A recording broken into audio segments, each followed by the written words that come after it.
Hello, ladies and gentlemen. Welcome to my channel. This is Tanush, and today we'll be discussing about the issues in marriage or a relationship, which these two ascendants, namely, the Taurus and Scorpio, or Vrishab Lagna, or Rashi, and Vrischik Rashi or Vrischik Lagna, people might have faced.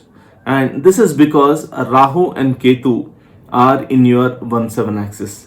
So for Taurus or Vrishab Lagna, or Vrishab moon sign, Taurus is in the first house. Rahu is in the first house, and Ketu is in the 7th house of marriage, relationship, even business partnership, as they say, right? And for Vrishik Lagna or Scorpio Ascendant or moon sign, Ketu is in the ascendant, whereas Rahu is in the 7th house, right?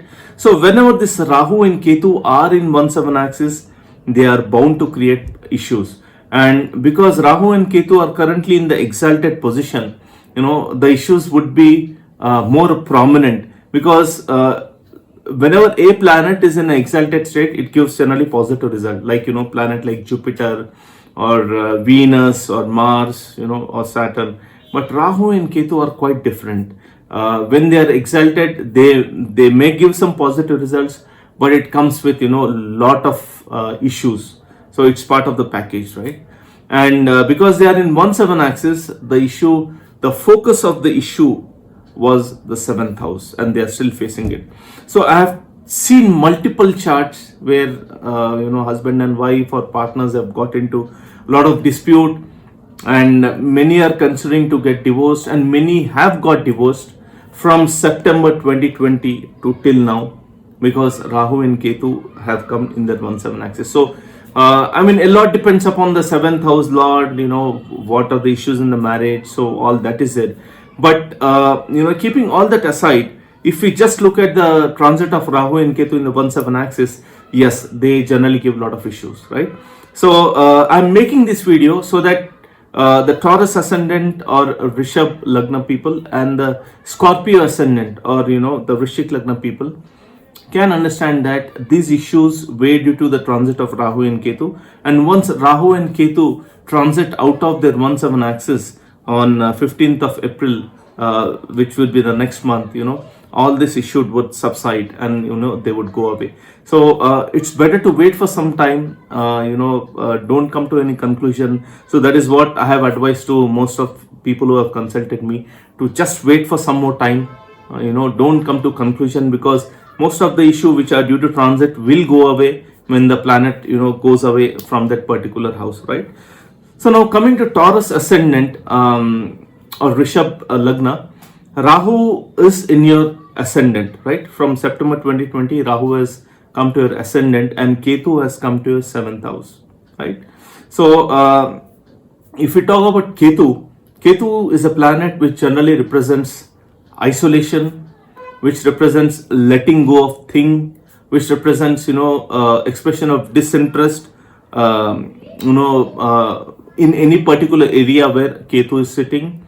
It also represents kind of renunciation kind of attitude towards the house where Ketu is sitting. So these are the general aspects of Ketu. And when Ketu transits into any house, it expresses all this points which we discussed about Ketu through the significance of that house. So Ketu represents all this house, and for Taurus Ascendant, when Ketu came to their 7th house in September 2020, Ketu has expressed all these things via the 7th house, which means marriage, relationship, spouse, and also business relationship, business contracts, right? Business partnership, business contracts, etc. So now generally the trend which we can expect is differences between the partners, spouse, husband and wife on many issues, loss of interest in each other, due to various situations. Other condition would be, one of them, like either the husband or wife or one of the partner, may have traveled to a distant place and is staying away from long time, right? So they are still separated, which again represents the basic significance of Ketu. and then ego issues, because for Taurus ascendant, Rahu is sitting in the ascendant, and whenever Rahu is in the ascendant, and that too in an exalted state, it gives a lot of boost to your ego. So right, so and because Rahu is aspecting the opposite house, or Rahu and Ketu are exactly opposite to each other, square to each other.